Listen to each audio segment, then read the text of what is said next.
which will be eternal. The Quran came down to say that Jesus, the son of Mary, alayhi salam, he is the Messiah. But they rejected him.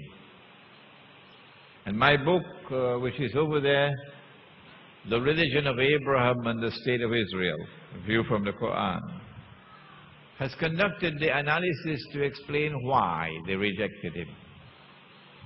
Had he been a Jew, he would have been accepted. But he was an Arab. And an Arab cannot be a prophet. If Muhammad, Allah's blessings be upon him, if we accept him to be a prophet, then the Bible is filled with lies. And we cannot accept that our Bible, our Torah, has been changed. So we reject him. He cannot be a prophet. But Allah's messenger said that when they boasted of how they killed him, crucified him,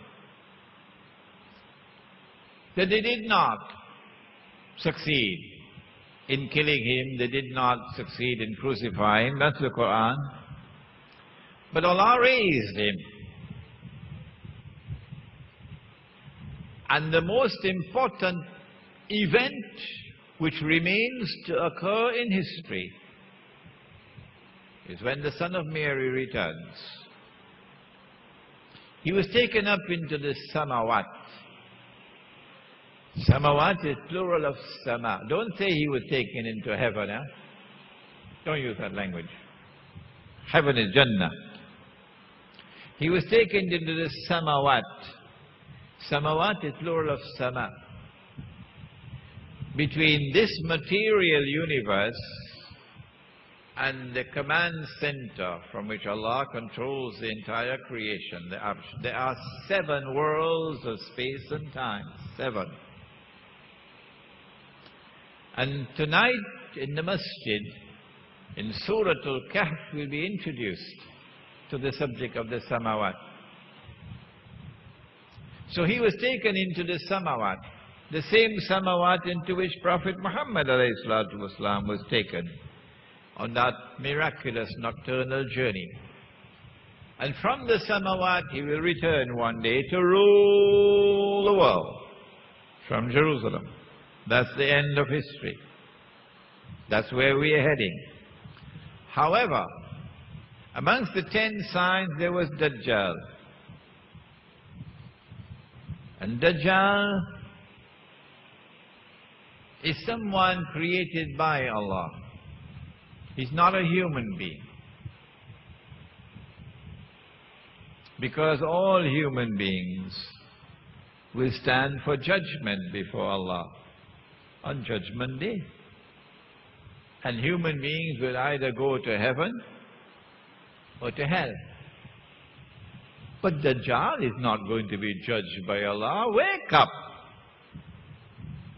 Dajjal is not going to heaven or to hell. Wake up! No. Dajjal is a special being created by Allah who will appear in the form of a human being.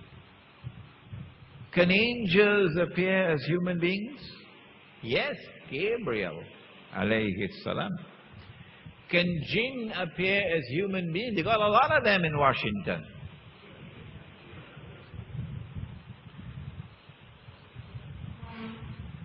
And so Dajjal will appear as a human being.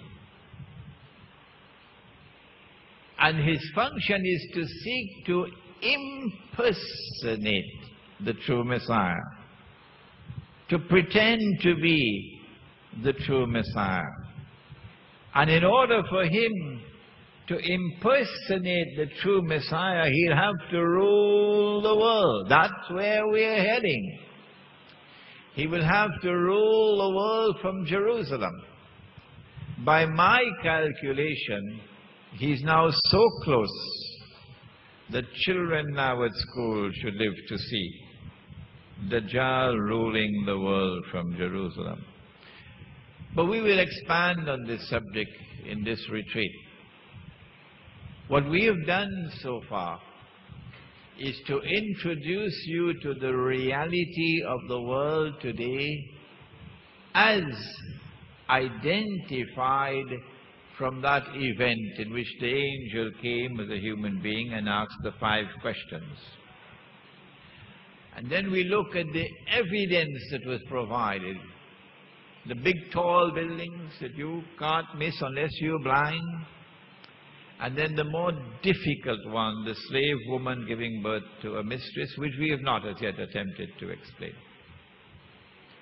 And then we said, if this is the last age, and they are moving in that direction, you know, women who are dressed and yet naked, and women dressed like men, and men dressed like women, if they are moving in that direction, if that is mainstream, we're going in the opposite direction. Opposite direction. And then we ask, if this is the last age, then where is the world heading for? What is the end of history? And then we turn to 2 verses of the Quran. One which allowed us to recognize the implication of the emergence of a Jewish-Christian alliance in Europe, the emergence of modern Western civilization, which is amazing scientific and technological revolution, but with an obsession, a 1,000-year-old obsession with the Holy Land, with crusades to liberate Jerusalem. And then we went to the other verse of the Quran which shows that when Jerusalem is liberated and the Jews are brought back to the Holy Land to reclaim it as their own, that's Gog and Magog. And finally we asked, well, who are they working for, Gog and Magog? And the answer was, they're working in tandem with Dajjal, the false Messiah, who seeks to impersonate the true Messiah. And if he is to impersonate the true Messiah, he'll have to rule the world from Jerusalem. And he's now so close to that, using weapons. Number 1, the weapon of money. This bogus, oh, I don't have it with me, I gave it to my wife. This bogus, fraudulent, utterly haram paper currency. But who studies international monetary economics today, other than my dear student Faiz at the back? He's a medical doctor. Faiz is a medical doctor, but Faiz is studying monetary economics as well. And where is Hezbollah? Where is Hezbollah? There is Hezbollah. From Singapore. From Singapore. I pray that Hezbollah tomorrow will be sitting here. Faiz is from the United States. Who studies international monetary economics today?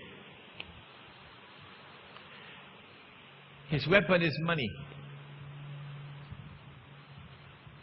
With money, he seeks to control and enslave the world. He has another weapon. You'll be surprised. It's food. Food. Genetically re-engineered food. Genetically modified food to enslave you tomorrow. And he has a third weapon, and it's woman. And so it's time for us to study Dajjal, to be able not only to understand the world today, but the world tomorrow. We've come to the end. I had to combine 2 sessions in one. We'll now pause for Salatul Zuhr and lunch, and take some time to get to know each other. And we'll reconvene, inshallah, at 1:30. But if you're not ready at 1:30, we give you time. But when we reconvene, we'll have the next session in the masjid. It's going to be cool. We have the air conditioner on.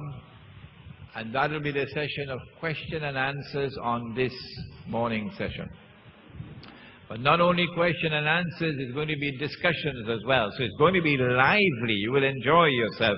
Assalamu alaikum rahmatullah.